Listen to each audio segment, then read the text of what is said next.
The next question is about a specific project, and it's one you touched on earlier, Mr. Balbooth, the Cycling Centre of Excellence, including an indoor velodrome at Massey University. The idea has been floated that a world-class cycling centre catering for a number of cycling disciplines needs to be built somewhere in the North Island. There are plenty of cities that would be eager to build it. First of all, do you support the idea of bidding to build the velodrome? And if so, what should the council's involvement be? If you are opposed, why are you opposed? I've already stated my view on the velodrome, and really it's around our position, our particular financial position and the times we're in. I believe that the council is going to have to go back through line by line. That's my concern.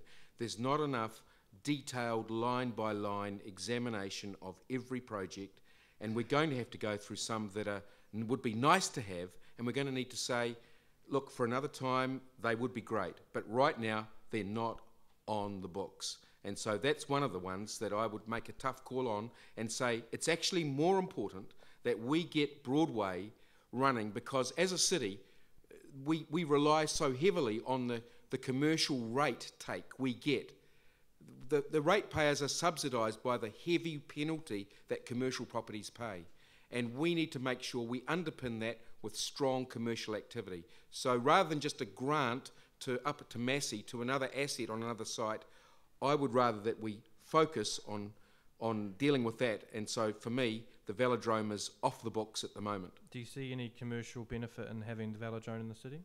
When we have Wanganui, which has a link to cycling, and we now have the big centre in Invercargill, no, I don't. I think let's identify those things that we're already strong in or have some strength in, and let's focus on developing those. Let's not create something entirely new out of left field. Thank you. Mr. Naylor, your response. Great. I think cycling actually is a strength of our community, and it's interesting if you talk to cycling coaches from around the world, they believe that the Manawatu is probably one of the best training places that you could go to in terms of our natural topography. You can go with the wind, you can go against the wind, you can go up the hills, you can go along the flats, and you can do it on reasonably empty roads. So cyclists would like to train here. The bits that is missing is a velodrome. Now, the government, through Spark and Bike NZ, are very keen to develop another indoor velodrome for New Zealand, because they see this as a key thing that needs to happen to promote New Zealand's strength in cycling. There are times in life when you get a once-in-a-lifetime opportunity, and I believe this is one of them. Now, what's being proposed is a $15 million complex. What we're talking about is $3 million of that coming from ratepayers' funding.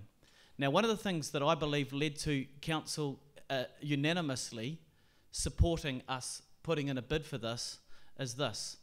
Our recreation strategy and our forecast for the needs for indoor court space for Palmerston North indicates that within the next 10 years we will need further indoor court space. If you've been to Arena during the week and see how loaded that is with young people playing sport, you'll know what I mean. Now, within this velodrome, there will also be 4 extra indoor courts for Palmerston North. So we had budgeted in our 10-year plan for such indoor facilities. $3 million, we couldn't build a further 4 indoor courts for Palmerston North for $3 million. Forget it. Never be able to do it. But by us working together with one of our key partners in the city, Massey University, and with the New Zealand government, we can develop what will become New Zealand's centre of excellence for cycling. It's not just a velodrome, it's about mountain biking, it's about BMX, it's about road cycling. There are not many things left in New Zealand for someone to put their hand up and say, hey, we own that, we're the top of that. There aren't many. This is one we can do. There are 21 centres who have put in expressions of interest for this. This is a tough game that we're getting into, but I believe we've got a very good chance of winning it. If we can pull this off, this will be an asset to our community. It'll be an asset because we will attract major sporting cycling events. It'll be an asset because young people in Palmerston North will be able to build. If you were able to go down to Invercargill and understand what that's done and the use that that's getting throughout their community, I believe the reports I've had back from that are stunning. They're amazing. This is a great opportunity for us, and I think we should grab it with both hands. I'll ask you the same question. What commercial benefits do you see for this city and on its investment? Look, absolutely. Commercial commercial benefits, I mean, I want to stress there are social benefits for our young people to be able to use this facility in the courts as well. The commercial benefits of this, cycling teams need places to come and train. They need places to have events. There is only one other indoor cycling venue in New Zealand, Invercargill. Now, if you're cycling New Zealand and you're going to run a national age group event or open event or a women's event or a men's event, and you've got a choice between running it at the bottom of the South Island or slap bang in the middle of New Zealand, where would you want to hold it? I think there's great returns for us. I'd love to support it, but we already have a significant deficit running on the arenas. And we need to get our books in order. We buy so many things that cost us year after year after year. We haven't been investing in things that produce revenue. We've been investing in things that are nice to have. And really, I think we're at a pause point where we need to do some reassessing, and we need to say, is this the right point to go, or should we pause on this until the signs are that the economy is strong again and we can move forward? I just quickly would like to comment on that. There is no pause on the velodrome.